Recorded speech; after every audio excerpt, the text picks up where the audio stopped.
Ano ang mga bagay na pwede nating matutunan sa buhay ni Samson? Now, konting trivia lang. Si Samson po ay ang pinakahuling judge ng nation of Israel.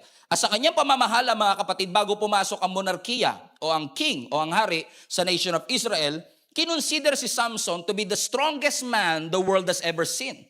Alam naman natin, pag sinabing si Samson, kahit i-google mo, talagang muscles kagad na makikita mo. Di ba? Kaya nga yung mga gym ipinangalan kay Samson kasi parang pag nabanggit yung Samson, alam mo kagad, meron siyang katangi-tanging physical strength.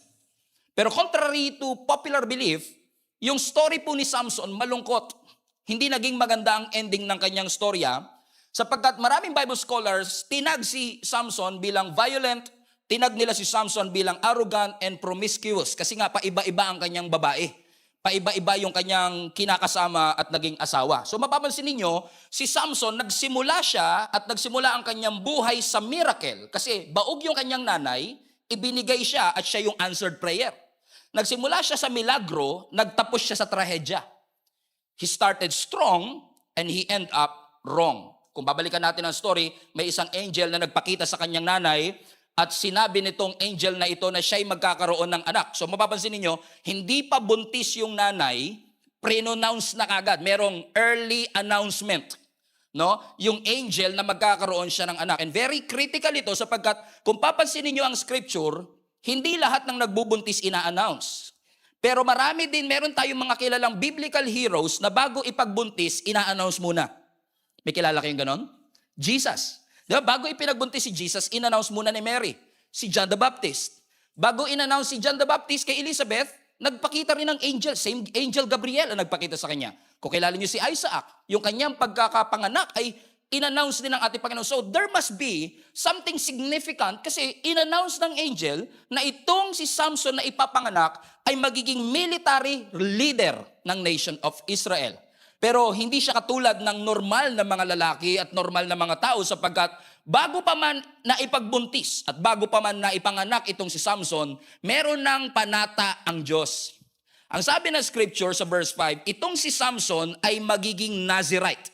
Everybody say Nazirite. Kung makikita nyo sa verse 5, no? Ang sabi rito, you will become pregnant, you will have a son whose head is never to be touched by a razor. Bawal siyang gupitan. Because the boy is to be a Nazirite. So ibig sabihin, si Samson, hindi siya natural at normal na lalaki o bata sapagkat siya ay magsisilbing Nazirite. Now, ang tanong na marami sa inyo, ano ibig sabihin ng Nazirite? Now, ang Nazirite ay galing sa salitang Nazir, na ang ibig sabihin is consecrated or set apart. Pag sinabi mong Nazirite, ibinukod siya. Ibig sabihin, yung damit mo ngayon, sa dami-dami ng damit sa department store, yan ang pinili mo, binukod mo, ang tawag doon, consecration. Out of so many dresses, out of so many shoes that you see on the department store, yung sapatos na yun ang pinili mo, ibig sabihin, kinonsecrate mo siya. Sinet apart mo. Ibig sabihin, sa dami-dami ng batang ipinapanganak, si Samson ay kinonsecrate ng Panginoon for a certain purpose. At ano yung purpose na yun? Maging military leader ng nation of Israel para magkaroon ng kalayaan ang kanilang bansa. Komprende? Maliwanag. Okay, so ibig sabihin, si Samson kinonsecrate para maging leader, ang kanyang objective, pamunuan ang buong nation papunta sa kalayaan. Yun nga lang, pag ikaw ay Nazirite, may mga restriction ito. May mga certain restriction kapag ang isang tao ay Nazirite. Now, bigyan ko kayo ng tatlo kasi tatlo lang naman talaga to. Ano ang tatlong restriction kapag ikaw ay Nazirite? For example, ako ay Nazirite, meron akong tatlong bagay na hindi pwedeng gawin. Una, ang Nazirite, hindi siya pwedeng humawak o lumapit sa mga patay. Bear that in mind. Number two, ang Nazirite, hindi pwedeng uminom ng alak. Sabi mo sa katabi mo, disqualified ka sa Nazirite. Disqualified. Okay? Pangalawa, ang Nazirite, hindi siya pwedeng uminom ng alak or any alcoholic beverage. At ang pangatlo, ang Nazirite, hindi pwedeng gupitin ang buhok. O, basahin natin sabay-sabay kasi kailangan natin niya maunawaan. Ano yung tatlong restriction ng Nazirite? Una, bawal humawak o lumapit sa patay. Pangalawa, bawal uminom ng alak. Sino sa inyo number 2 pa lang, disqualified na? Okay? And number 3, bawal gupitan ang kanyang buhok. So, ibig sabihin, si Samson, dahil siya ay Nazirite, bawal niyang gawin ito. Komprende? Anong kapalit? Ang kapalit ng restriction, binigyan siya ng supernatural na lakas. So, ibig sabihin, bukod tangi siya na hindi pwedeng gawin ito, pero yung lakas niya kakaiba din. Bukod tangi din yung ibinigay na lakas ng Panginoon sa kanya, sapagkat kilala si Samson, again, to be one of the strongest men that ever lived. In fact, kung titignan nyo ang track record ni Samson, kayang pumatay ni Samson ng isang leon gamit yung kanyang sariling kamay. Everybody say, ooh. Kung titignan nyo ang story ni Samson, if you are curious, Judges 13 hanggang 16, si Samson, mga kapatid, has the capacity to kill 1,000 Philistines gamit ang jaw ng donkey. 1,000 versus 1. Kaya niyang gawin lahat. In fact, yung pinakakilalang miracle na ginawa ni Samson, yung nakahawak siya sa dalawang poste, right? Nakakadena siya. Ito yung huling hininga ng kanyang buhay, na tinulak niya yung poste ng templo at yung buong templo ay nag-crash down. Ganon siya kalakas. Sabihin nyo nga, ganon siya kalakas. Ganon siya kayaman, di ba? Ganon kalakas si Samson. Ibig sabihin, talagang kilala si Samson na malakas. Kaya, itong si Samson, naging sakit ng ulo ng mga Philistines. Kasi nagtataka sila, saan kaya galing yung lakas ni Samson? Spoiler alert, hindi sa buhok. Okay? So yung lakas ni Samson, pinaniwalaan ng lahat na galing sa buhok. Kaya nga, ang sabi ng scripture, talagang supernatural yung kanyang naging lakas. Kaya naging sakit ng ulo siya ng mga Philistines. So yung mga Philistines, naging curious tuloy sila, saan kaya galing yung lakas ng taong ito? To the point, mga kapatid, tingnan niyo to, no? Si Samson, meron siyang supernatural strength. Pero alam din ng marami sa atin na oo, meron siyang lakas. Pero meron din siyang matinding kahinaan. Ano ang kahinaan ni Samson? In fact, let me rephrase. Sino ang kahinaan ni Samson? Sabi siguro ng iba, si Delilah. Pero totoo, mga kapatid. Kasi, oo, si Samson, kung lalaban sa mga lalaki, kahit 1,000 pa kayo, kaya niyang patayin. Pero pagdating sa babae, isa pa lang. Bagsak na kagad. Sabi mga sa katabi mo, parang ikaw ang topic ngayon. Amen?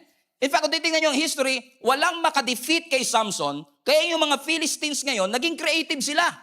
Siguro sabi nila, teka lang, ang dami na nating pinasugod na lalaki, hindi siya matalo, subukan naman natin yung babae. So sinubukan nila ngayon na babae, kaya po si Delilah ay produkto ng kanilang strategiya. So yung 5 leaders ng mga Philistines, nag-gather sila, sabi nila, saan ba nanggagaling ang lakas ni Samson? Okay, ganito gawin natin, magbayad tayo ng babae, aakitin siya para malaman yung kanyang lakas. So kasi trinay na nila lahat ng strategy, trinay na nila ang lahat ng manly strategy, pero yung pala bumagsak si Samson saan? Sa babae. Now I find this fascinating sapagkat kung titignan niyo po ang kabuuan ng storya, although si Samson ang tinalaga ng Panginoon para ilabas ang mga Israelites sa pagkaalipin ng mga Philistines because ang mga Israelites have been a slave for so many times. Ilang beses silang naalipin. Babylon, Philistines, Egyptians. Pero itong nangyari sa kanila sa Philistines ang isa sa pinakamahaba nilang oppression. Amen? Kasi kung nakaalala niyo yung verse 1, 40 years silang naging alipin ng mga taga-Philistines. Pero alam niyo, ang sabi ng scripture, si Samson ay pinili para siya sana ang maglalabas doon sa pagkaalipin. Pero kung titignan niyo yung buod ng story at yung kabuuan ng story ni Samson, hindi niya natapos yung pinapagawa ng Lord. Ibig sabihin, namatay si Samson na hindi sila lumaya sa mga Philistines. Question, sino ang tumapos ng trabaho na sinimula ni Samson? Alam niyo kung sino? Si David. Saan tinapos ni David yung oppression? Nung tinalo ni David yung isang Philistine na si Goliath. Amen? Tingnan nyo. Sinimula ni Samson, tinapos ni David. Si Samson ang merong assignment na maging leader para lumabas sila sa nation o sa pagkaalipin. Pero hindi natapos ni Samson yung kanyang trabaho sapagkat imbis na sumunod siya sa Panginoon, sumuway siya sa ating Panginoon. Sino tumapos uli? Si David. Lagyan natin ng konting similarity yung dalawang ito. Si Samson tsaka si David parehong soldier. Pareho silang sundalo. Si Samson tsaka si David parehong leader. Si Samson tsaka si David parehong deliverer ng kanilang country. Pero ano ang kanilang pagkakaiba? Si David, in majority of his life, sumunod sa Panginoon. Si Samson, in majority of his life, hindi siya sumunod sa ating Panginoon. Si Samson, judge. Si David, king. Si Samson may military might. Si David meron ding military might. Si Samson mahina sa babae. Si David, amen, bumagsak din sa babae. Tignan nyo, si Samson judge, si David king, pero either judge or king, kasama ang kanilang mga military might.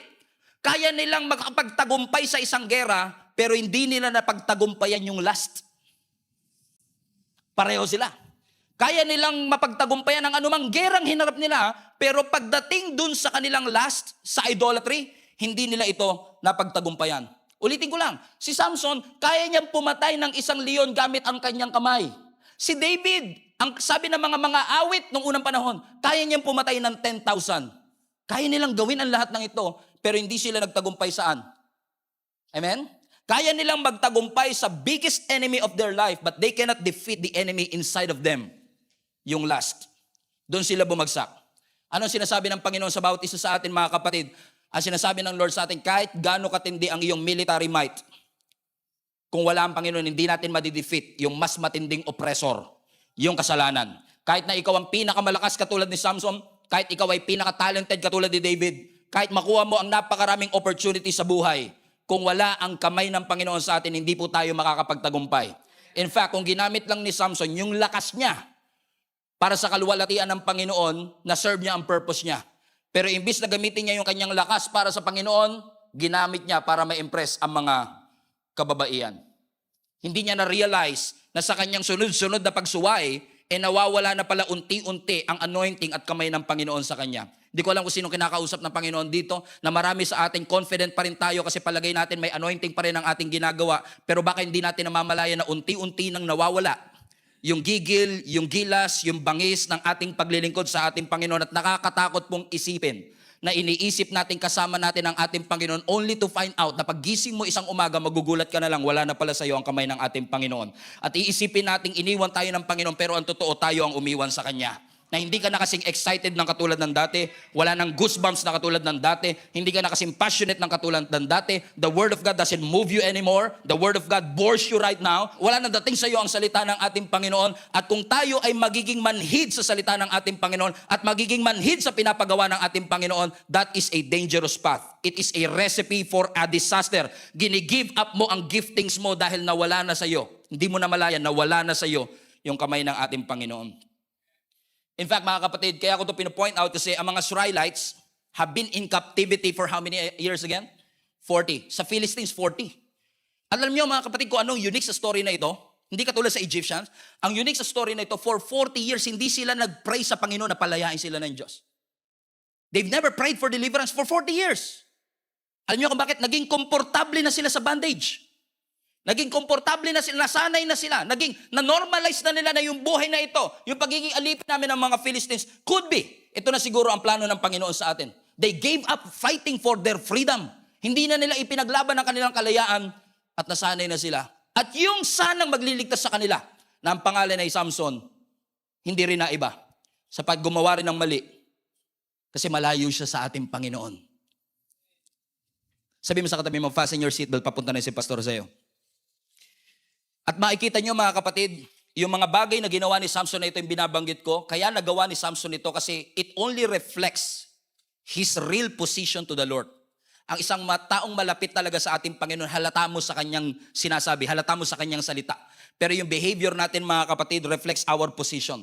It could be that some of us are succeeding sa ating buhay, succeeding sa ating mga career, succeeding sa lahat ng ating ginagawa, but failing in our relationship with our God. You might be full but not fulfilled. Makakabili ka ng relo pero hindi ka makakabili ng oras. Makakabili ka ng kama pero hindi ka makakabili ng tulog. Gusto ko lang i-remind ka kapatid na may mga bagay na ino-offer ang mundo na kayang ibigay ng Diyos, pero may ino-offer ang Diyos na hindi kayang ibigay ng mundong ito. Amen? Purihin ng Diyos. Amen? Bakit parang katabi mo topic natin ngayon? So, kung si Samson bumagsak, magkaroon tayo ng autopsy. Tignan natin, ano ang naging ugat ng pagbagsak ni Samson. Binanggitan natin yung Judges chapter 13. Let's go to Judges chapter 14. Punta tayo sa verse 1. Ito ang naging beginning ng pagbagsak ni Samson kasi ang alam ng maraming tao, alam ng maraming Christian, ang naging pagbagsak ni Samson si Delilah. Pero si Delilah is just the tip of the iceberg. Nagsimula ito all the way to Judges chapter 14. Ang sabi ng verse 1, one day, when Samson was in Timnah, one of the Philistine women caught his eye. Hindi ito si Delilah. Kasi si Samson, may asawa siya before si Delilah. Amen? So, itong si Samson, nung pumunta siya sa Timnah, merong isang Philistine woman. Red flag. Amen? Walang masama sa woman. Ang masama, yung Philistine woman. Verse 2. So when he returned home, he told his father and mother. Excited siya. Mom and dad. A young Philistine woman in Timnah caught my eye. I love her. I want to marry her. Watch this. Get her for me. Meaning, I am decided. Nahanap ko na yung babaeng papakasalan ko. Mom and dad, get them. Kasi nung una pa, no, kahit gano'n naman sa Middle East talaga, yung parents talaga nakikipag-negotiate sa mapapang-asawa ng kanilang anak. So, anong ginawa ng kanyang father and mother? Verse 3. So, his father and mother objected. Red flag number 2. Ang sabi ng kanilang nanay at tatay, Tagalogin ko na kagad, wala bang ibang babae na katribe natin at kalahi natin at naghahanap ka pa sa iba? Bakit ka pa pupunta sa mga paganong Filisteo para maghanap na mapapangasawa? Basa sa huli. But Samson told his father, get her for me, for she looks good to me. Here you go. Here you go. So merong natipuan itong si Samson, taga-Timnah, Philistine woman. Type na type niya, nabighani ang kanyang mata. Kaya sabi niya sa tatay niya, Mom and Dad, alam ko na, nahanap ko na ang aking mapapangasawa. Sure na talaga ako na siya na talaga to. Ang sabi ng tatay at nanay niya, sino? Taga-Timnah po. Bakit taga-Timnah pa? Wala ba tayong mahanap dito na taga... Now, sa atin kasi, hindi naman masama na makapang-asawa ka ng foreigner. Kung afam talaga niloob ng Lord sa'yo, wala tayong magagawa dyan. Pero hindi sinasabi ng Lord na huwag kang mag-aasawa ng foreigner. This is not an interracial issue. This is an interfaith issue. Kasi yung mga pagans na ito, they are serving a false God. Ayaw ng Diyos na makapang-asawa sila ng mga taong hindi sumasamba sa parehong Diyos. So alam niyang bawal yun. Kaya sabi ng tatay niya, wala ka bang ibang mahanap? Pero ano sabi ng verse 4 ulit sa dulong-dulo? Kunin mo siya because she looks good to me. Ulitin natin. Ang sabi ng nanay at tatay niya, wala na bang iba? Pero ang sabi ni Samson, siya ang gusto ko. So in essence, si Samson, dinisrespect niya yung kanyang magulang, hindi niya vinalue yung opinion ng kanyang mga magulang, hindi siya nakinig sa kanyang mga magulang. Ask me why. Bakit hindi nakinig si Samson? Kasi si Samson ay controlled ng kanyang feelings. Amen? Akala ni Samson, love at first sight. Akala ni Samson, love at first sight, pero ang totoo, lust at first sight. Let me prove that to you. Bakit? Ano ang sabi ng scripture? Hindi niya naman kilala tong babaeng ito. Nabighani lang siya sa ganda. He was starstruck with her beauty. Judgmental ko naman, pastor. Hindi. Verse 2. Ano sabi ng verse 2? A young Philistine woman in Timnah caught my eye. Hindi niya kilala. Nabihag lang yung kanyang mata. Sabi mo sa katabi mo, delikado talaga yung mga mata na yan. Kung saan-saan nakakatingin. Hindi mo makokontrol ang unang tingin, pero yung pangalawang tingin, alam mo na yan. Ano pa sabi ng verse 3? Verse 3, but Samson told his father, get her for me, for she looks good to me. Alam niyo ba kung bakit bumagsak si Adan at Eva? Kasi yung prutas looks good. Here you go again. Bumagsak na naman because pakiramdam nila, pero hindi porket it looks good, it is good for your heart. It is good for your soul. Hindi porket maganda sa paningin, maganda sa kaluluwa. Hindi porket maganda sa paningin, maganda sa ating spiritual journey. It feels great. May makilala ba kayo na talagang sobrang in love nila, na talagang lumulutang sila sa alapab, that it feels great. Talagang ramdam nila yung pag-ibig. Pero hindi porket it feels great, kalooban ng Panginoon. Hindi porket masaya tayo, kalooban ng ating Panginoon. Let me repeat, they were not allowed to marry a citizen of other nation. In fact, I dig deeper. Alam niyo ba yung salitang Timnah? Yung salitang Timnah, pag kinonvert mo, i-translate mo, is actually the word forbidden. Forbidden na eh. Sinabi pa ng mga magulang, bawal, hindi ka pa pwede maghanap. Pero dahil masyado si Samson in love na kanyang may kilala ba kayong ganun, mga kapatid? Na sinabihan na ng nanay, sinabihan na ng tatay, sinabihan na ng mga kaibigan, pero dahil masyadong in love, sabi na, wala akong ginagawang masama. Suportahan nyo na lang kung anong gusto. Gusto kong lumaya. Pinaniwala tayo ng maling katotohanan na akala natin porket tayo ay masaya, kalooban ng ating Panginoon. And one of the greatest damages na nangyayari sa buhay ng maraming Kristiyano is our belief na yung pinapaniwalaan natin, yun ang kalooban ng ating Panginoon. Hindi po porket pinapaniwalaan natin, yun ang kalooban ng Panginoon. What determines the will of God is His Word. The will of God is found in God's Word. And unfortunately, marami sa atin, kaya tayo may feeling of fear, feeling of anxiety, feeling of depression, feeling of being not enough, feeling of I'm not educated enough, not experienced enough, is because pinaniwalaan natin yung sinasabi ng naririnig natin, ng dyablo. Imbis na makinig tayo at tignan natin ang sinasabi ng salita ng ating Panginoon. Talagang sasabihin sa iyo ng dyablo, wala kang mararating. Talagang sasabihin sa iyo ng dyablo, wala kang kwentang tatay, wala kang kwentang nanay, wala kayong kwentang magulang. Hindi ka nila na-appreciate. Hindi nakikita ng boss mo lahat ng effort mo. You are not enough. You don't have what it takes. Hindi ka mahal ng asawa mo. Hindi ka love ng lolo mo. But lahat ng yan kasinungalingan and you know it. Alam mo ang kasinungalingan but you believe it anyway. And you allow your feelings to affect your decision. You allow your feelings to affect who you are. And you must not allow that. Bakit? We are not called to walk by our feelings. We are called to walk by faith.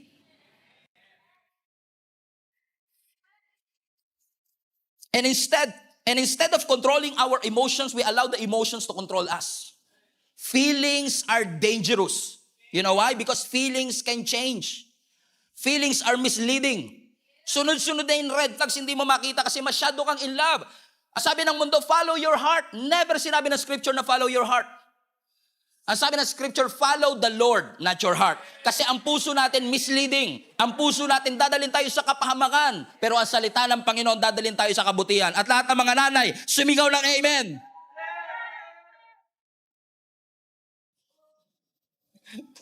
Sabi mo sa katabi mo, babawi si pastor sa mga nanay. Ano ang sabi ng Jeremiah chapter 17 verse 9? Tagalog para si Bir. Sino ang makakaunawa sa puso ng tao? Ito'y mandaraya at walang katulad. Wala nang lunas ang kanyang kabulukan. Ang puso natin bulok. Ang puso natin misleading. Ang sabi ng feelings mo, in love ka. Pero ang totoo, in lust ka lang. Paano mo malalaman? Ang tunay na pag-ibig, it looks from the inside and out. Ang lust from outside in. Nakabase sa nakikita. Amen? And I don't know who is this for. Sinasabi ng Panginoon. Yan, ikaw. Ang sinasabi ng Panginoon sa iyo, do not allow your senses to determine your decision. Do not allow your feelings to determine your decision. Sinabi na ng nanay mo, wag na. Sinabi na ng mga kaibigan mo, wag na. Ang sabi ng mga mahal mo sa buhay, mali yan. Ang sabi mo naman, alam ko, ito ang tama. Come on now. Amen? Tingnan mo, si Samson, sinabihan ba siya ng nanay at tatay niya? Ilang beses. Pero nakinig ba siya? Hindi. Alam niyo, na-discover ko, kaya mahirap kay Samson na mag-decide na wag ipursu yung hindi pinapapursu kasi decided na siya. And I've counseled a lot of people, even those who are living in sin. Pero alam mo, ang pinakamahirap kumbinsihin, yung mga desidido na. Kumbinsido silang malaya sila. Kumbinsido silang masaya sila. Na hindi nila namamalayan. Kaya lang sila masaya kasi bago pa yung counsel, bago pa yung babala, nakapag-decide na sila, ito na talaga gusto ko. We are not called to obey what feels right. We are called to obey what is right. What is the right thing to do? Tingnan mo verse 3. But Samson told his father, get her for me. Tingnan nyo, pinapakuha na ni Samson yung babae. Ibig sabihin talagang sigurado na talaga siya. Ito na talaga yung gusto niya. Lahat ng mga mangyayari sa buhay ni Samson ay may kinalaman sa desisyon na ito. And lagi mong tatandaan mga kapatid na lahat ng mga disiplina mo sa buhay, nakaakibat yan, nakaangkla yan sa mga desisyon mo sa buhay. Kapag nagdesisyon kang magpapayat, nagdesisyon ka na ayusin ang iyong buhay, kapag nagdesisyon ka na sumunod sa Panginoon, lahat ng disiplina gagawin mo para ma-accomplish yung decision mo. Pero kung hindi ka mag-decide, for example, na sumunod kay Lord, edi yung disiplina mo, nakadepende dun sa decision mo. Nagas nyo? At kung nag-decide si Samson, siya na talaga ang babae para sa akin, ibig sabihin, naging matimbang sa kanya yung kanyang nararamdaman kaysa sa katotohanan ng ating Panginoon. And it's dangerous if our senses are more convincing than the Word of God. It's dangerous if our feelings are more powerful and convincing than the Word of God. Kasi ito ang alam ko sa pakiramdam, di po ako nagmamalinis. Ako din po ay nadala ng aking pakiramdam. Nadala tayo ng galit, nadala tayo ng takot, nadala tayo ng pag-ibig. Di ba naaalala nyo yung dating yung Gusto? Inabot kay 5 years? Kumbinsidong-kumbinsido ka na siya para sa'yo, di ba? Kasi nga, in love ka eh. Hindi naman tayo nagmamalinis. Yung katabi mo sa kanan, ganun din. Yung katabi mo sa kaliwa, ganun din. Ano ang totoo rito? Napansin nyo? Pagka talagang takot ka, anxious ka, worried ka, or in love ka, lalamunin ka talaga ng feelings mo. At ang totoo, ganito yan, ano? Yung feelings natin, lulunurin ka. So kung wala kang pinangahawakan, malulunod ka. So napakahalaga mga kapatid na kapag dumating yung feelings na yan, kailangan meron tayong pinangahawakan salita ng Panginoon. Or else, we will make a lot of stupid decision. You will spend money on somebody that will never pay you back. And you will spend time to someone who will never love you back. Ayan na naman, puro pag-ibig na naman mga iniisip nyo. Alam niyo kung bakit? Hindi naman kasi talaga po pwedeng susunod ka pero hindi ka masasaktan eh. Lahat ng pagsunod kay Lord may kaakibat na sakit talaga yan. Lahat ng pagsunod sa Panginoon may kaakibat na hirap. Pag pinag-give up ng Lord sa'yo, mahirap yun. Tamo, Lord, bibigay ko na po. Lord, bibigay ko na po. Sabi na Lord, nasa na? 3 years na. Anong ganap natin? Alam niyo kung bakit? Because ang obedience sa Panginoon, non-negotiable ang sakit. It will happen. Pero, kapag sumunod ka, ang ending mo masaya ka. Pag sumuway ka, ang ending mo masakit. Which path would you choose? Kasi minsan lang, kaya natin pinipili yung mali. We mean well. Napansin nyo, hindi rin naman natin alam na mali eh. Clouded lang talaga yung decision natin ng ating feelings. Akala, convinced ka talaga na yun ang tama because we fail to see what God sees. Hindi natin makita yung nakikita ng Panginoon. Hindi natin nakikita yung nakikita ng mga tao nagmamahal sa atin. Siniko ka na, sinabihan ka na, tinadyakan ka pa. Pero nasabi niya, huwag ka nga makialam. Alam ko ang ginagawa ko. Tama mga kapatid? Kahit yung mga nanay tatay nyo, dumaan din dyan. Lahat tayo dumaan din dyan. Because we fail to see what God sees. Ang nakikita lang natin yung pinopromote ng mundo, yung pinapractice ng mundo, yung pinupuri ng mundo. Amen? Alam nyo, nalulungkot ako sa mga kumakalat na uso ngayon. You follow your own truth. Where's that even coming from? We only follow one truth. Wala tayong kanya-kanya. Ang truth hindi relative. Ang truth hindi siya kanya-kanya. Isa lang ang definition ng katotohanan. At yung konsensya mo, hindi yan ang standard ng katotohanan. Yung standards mo, hindi yan ang standard ng katotohanan ng ating Panginoon. Ito ang standard ng katotohanan ng ating Panginoon. Sinabihan siya ng tatay niya, sinabihan siya ng nanay niya, sabihin, Mom, I have decided to follow my feelings. No turning back. So ano nangyari? Verse 5. Are you excited? Fasten your seatbelt. Verse 5. It will get worse. It will get worse. Verse 5. So Samson went down to Timnah. So talagang tinuloy niya together with his father and his mother. Now, kung gusto niya yung babae, pinurso niya sa Timnah, pero kasama niya yung nanay at tatay niya, ano kaya mangyayari sa tingin ninyo? Come on now.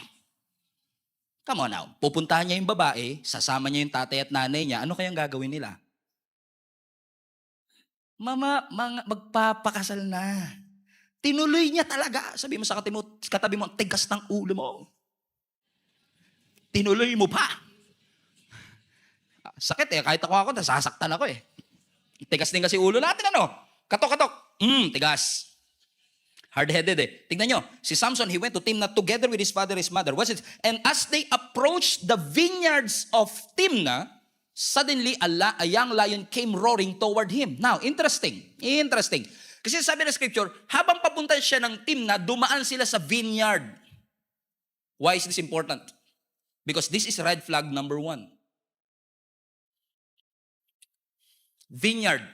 Anong meron sa vineyard?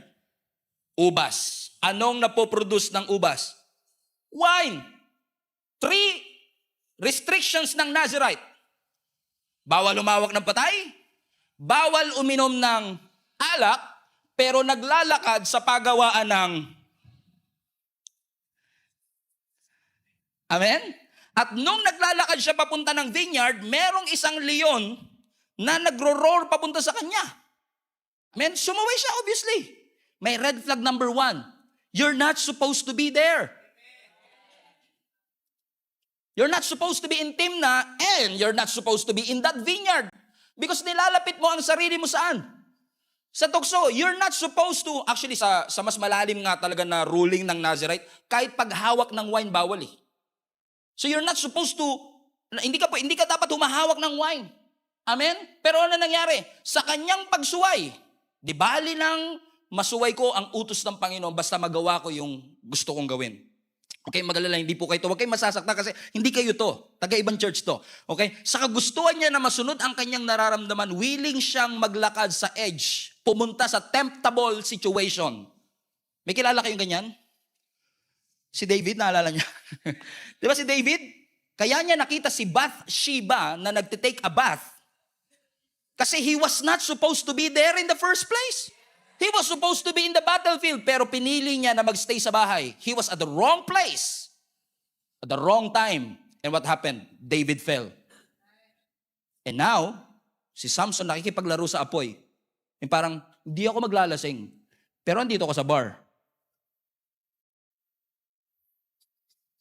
Ano isa sa mga, lagi ko sinasabi sa mga volunteers ng Children's Church, pwede ba natin palapakan ng children's team natin?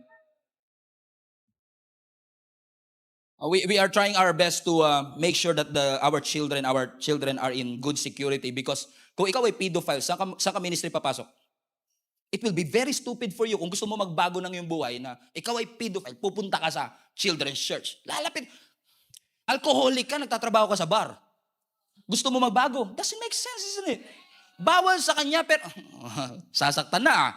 Kanina, malakas pa amen nyo Amen? Pero naglalakad siya saan? Sa vineyard. At tingnan mo matindi mga kapatid. Ang sabi ng scripture, merong leon na nag-roar toward him.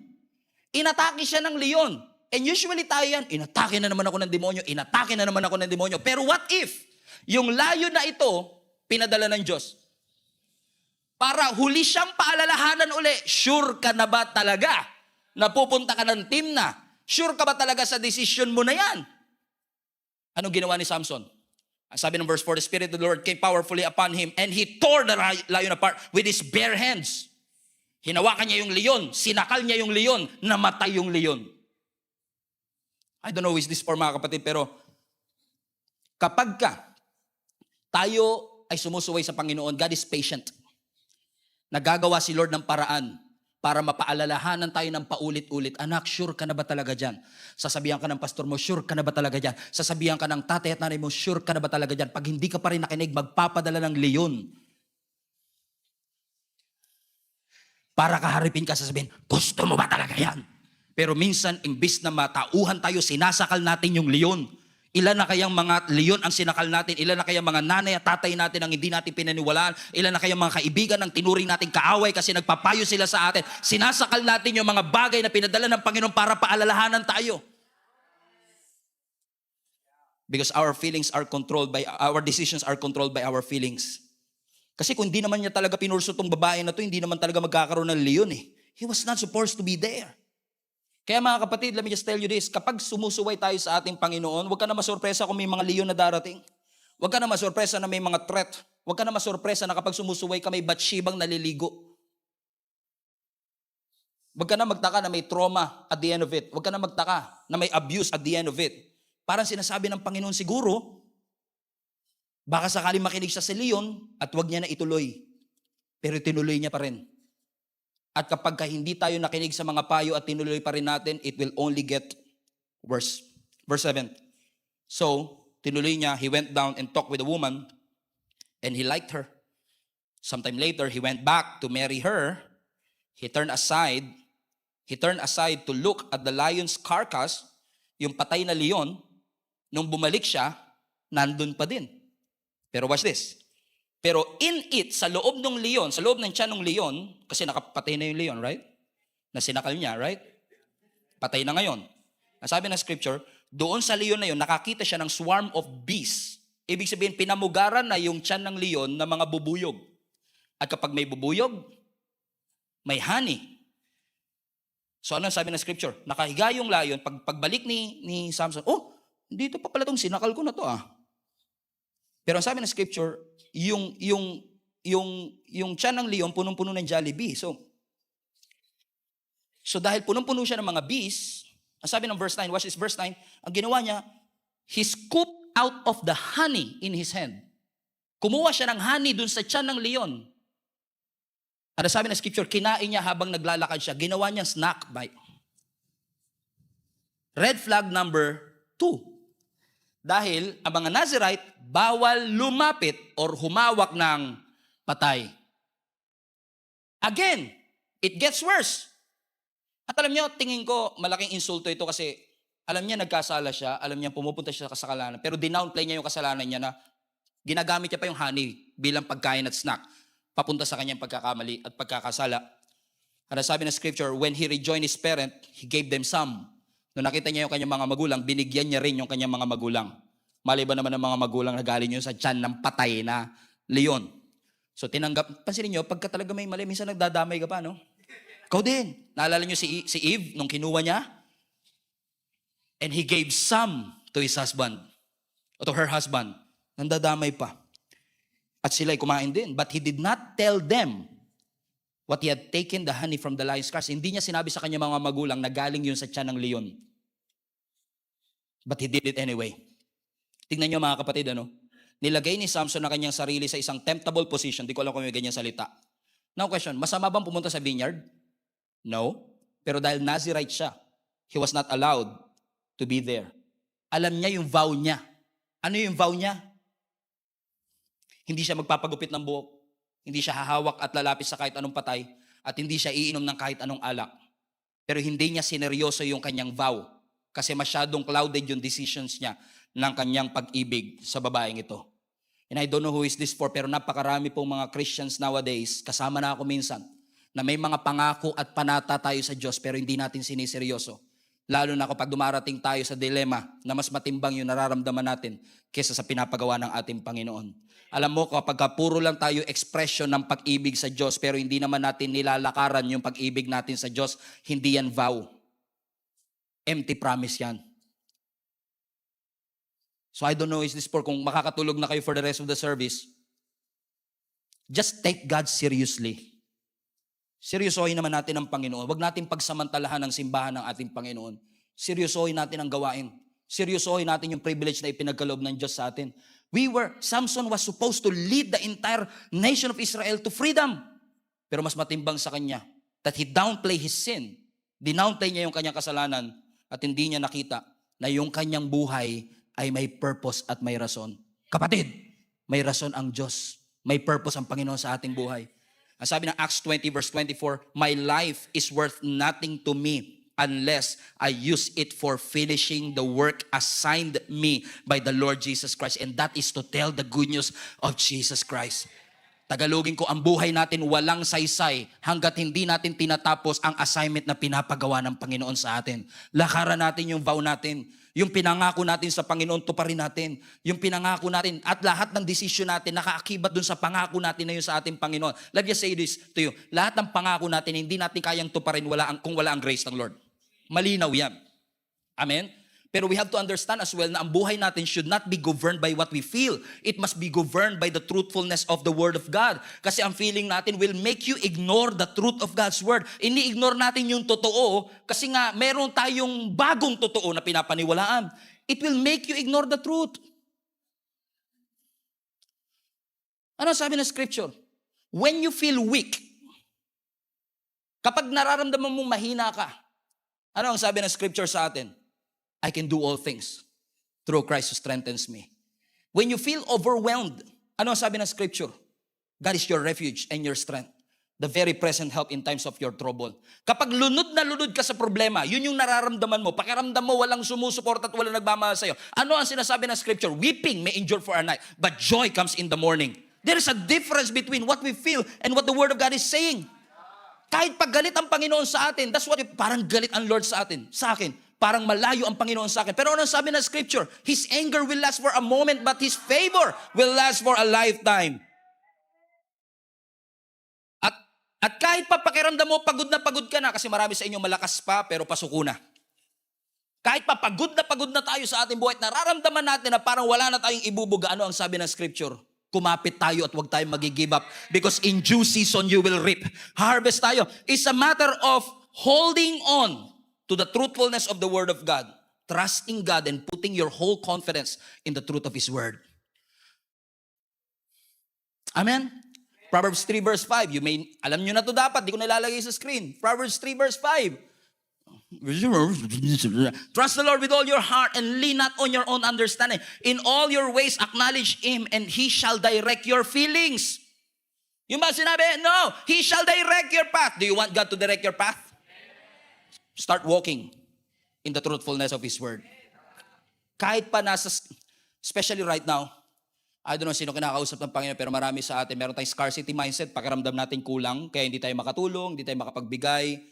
Takot tayo sa future natin kasi parang feeling natin yung bagay na meron ako kulang. Kulang ang sweldo ko, kulang ang ipon ko, ang daming kulang sa buhay ko. That is a scarcity mindset. Pero ano ba papaniwalaan natin? Yung sinasabi ng feelings natin o yung sinasabi ng Word of God? Sinasabi ng Scripture, God will supply all your needs according to His riches and in glory. Kasi I'm poor. Mahirap lang kami. Mamatay na kami. I'm poor. Huwag niyong sabihin, I'm poor. Sabihin niyo, I'm 5. 1, 2, 3, poor, 5. Pinapatawa ko lang kayo. Pero di ba nakasanayan kasi nating sabihin yung bagay na na nararamdaman natin. Amen? Nobody loves me. Nobody appreciates me. Pero always hold on to the truthfulness of the Word of God. We need to wise up, church. Amen? Kahit pa anong gawin natin, naniniwala ko mas maganda ang plano ng Diyos. Hindi taga-team na ang ibibigay ng Lord sa iyo. What if mas maganda talaga yung plano ng Diyos sa iyo kaysa sa mga pinaglalaban mo? Pero ayaw mo pa rin sumuko. Nasa close, mga kapatid. Anong ginawa ni Samson? Samson talaga. Sometime later, he went back, this time to marry her. Bear that in mind, magpapakasal na si Samson. Jump, verse 10. Now, his father went down to see the woman. Siguro sabi ng tatay, ba't ba in love ka dito? Sino ba yan? And there, watch this, Samson held a feast. And it was a customary for young men. When the people saw him, they chose 30 men to be his companion. Hold on. Pagdating nila doon sa team na, ang sabi ng Scripture, nagdaos si Samson ng feast. Now, I find that interesting. Kailangan nyo naman ako, interesting sa akin yung feast na yan kasi duda ako na yung feast na to may kasama inuman. Right? So I dig deeper. Meron niya kay nyo, sinearch ko yung Hebrew word, naghanap ako ng Hebrew dictionary at alam nyo yung feast, ang Hebrew word ng feast ay wine feast. Ibig sabihin, non-stop ang lahat ng alak. Hold on! Pwede ba uminom si Samson ng alak? No, pero nagpa-feast pa siya. Siya pa ng libre. Pastor, bago umuwi lang ako galing Saudi, pinainom ko lang yung mga kabarkada ko. May nagpa-feast pa siya. And watch this, sabi ng Scripture, at naghanap sila ng 30 men na makakasama niya. 30 lalaki, may alak, ikakasal. Ano yun? Ikakasal, may alak, may 30 mga lalaki. Ano yun? Bachelor party. Nagdaos si Samson ng bachelor party. At sino hinanap niya mga kasama sa bachelor party? Mga lalaki dun sa team na. 30 of them. And this is the third thing kung bakit bumagsak si Samson. Alam niyo kung ano? Sa 30 na yon, nakasama sa kanyang bachelor party, puro taga-team na. Asan yung kaibigan niya? Walang invited na kaibigan niya. Either wala siyang kaibigan, o pangalawa, ayaw niyang ipaalam sa kanyang kaibigan yung event. Kasi alam niyang mali. May mga kilala kayong gano'n, nagulat ka na lang sa naging desisyon ng kaibigan mo, hindi ka invited. Kasi alam niya na nagkamali siya. And maaaring si Samson, hindi niya pinaalam sa kanyang mga kaibigan kasi he knows that what he is doing is wrong. The point being, in-isolate ni Samson yung kanyang sarili sa kanyang mga kaibigan. And isolation is one of the most powerful arsenal ng diablo. Every temptation is strong in isolation. Every temptation is strong. Ano ang sabi ng Proverbs 18? Whoever isolates himself seeks his own desire, and he breaks out against all sound judgment. He kept on disobeying over and over and over again. And I wish we have time. Kasi after this, nagpalaro pa si Samson gamit ang isang bugtong-bugtong. Ang premyo, 30 dresses, 30 mga damit. To cut the long story short, hindi mahulaan ng mga pinapabugtungan niya. Kaya ang nangyari, yung mga bisita niya sa kanyang bachelor party, tinakot yung mapapang-asawa niya. What a great start of the wedding. Tinakot yung mapapang-asawa niya na kapag hindi niya sinabi yung sagot sa bugtong, papatayin niya susunugin niya ng buhay. Yung mapapang-asawa ni Samson, susunugin ng buhay. Wow! Just because of disobedience, it is a series of stupid and tragic happening. Tinakot ang asawa niya. At dahil tinakot yung kanyang asawa, wala siya mapambayad. Pumunta siya ng Ashkelon, pinatay niya yung 30 men doon, kinuha yung lahat ng damit, yun yung pinambayad niya doon sa kanilang pustahan. Sabi mo sa katabi mo, iba talaga magagawa ng feelings. I want you to be reminded of this. Saan nagsimula ang buhay ni Samson? He started strong. He was a man of blessing. His birth is a miracle. What happened to him? He disobeyed his parent. He disobeyed and downplayed the word of God. Pero ewan ko napansin ninyo mga kapatid na merong certain part ng verse na in-skip ko doon sa chapter that we are reading. Kasi binasa ko yung chapter 14 verse 1, 2, 3. And then tumalon ako sa verse 5 and then 6 and then all the way to verse 18. Pero I intentionally left that verse 4 because there's something in here that I want you to remind yourself of. Kasi hindi naman tayo perpekto. Si Samson din naman tayo, di ba? Matigas minsan po ang ating mga ulo na hindi po tayo naikinig. In fact, kung kakatokin niyo yung ulo ko, ganun din, pareho lang. Matigas po ang ulo nating lahat. Minsan may pride sa ating puso na ayaw nating sundin ang kalooban ng Panginoon. Pero ano sabi ng verse 4? Habang sinusuway niya yung kanyang mga parents, ang sabi ng verse 4, his father and mother did not realize that the Lord was at work in this disobedience, creating an opportunity to work against the Philistines who ruled over the Israel at that time. What?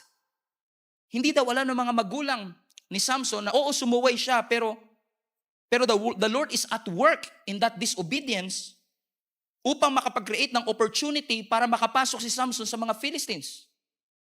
And without proper exegesis, we might misinterpret this verse. Sabihin natin, ganun pala. Okay lang pala gumawa kami ng kasalanan. After all, the Lord is at work with every decisions that we make. Now, I want you to be reminded of this. Oo, sinabi ng scripture dito that the Lord was at work in that bad decision. Pero gusto kong sabihin sa inyo mga kapatid, hindi aprobado ng Diyos yung decision ni Samson. Hindi niya aprobado pero inalaw ng Panginoon. So hindi porket inalaw at nangyayari, ibig sabihin kalooban ng Panginoon. Hindi approved ng Lord, pero inalaw ng ating Panginoon. Alam niyo kung bakit? Kasi God is beyond time and space. He is outside time. He knows the future already. At kung babasahin niyo ang future, yung desisyon ni Samson na ito nag-cause ng civil war.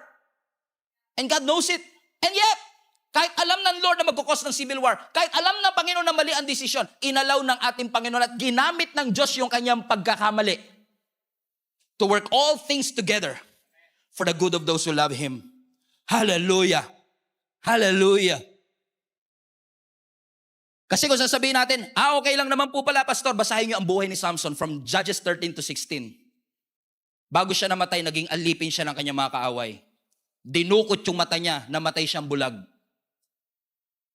Namatay siyang alipin ng mga kaaway. May consequences yung maling desisyon niya.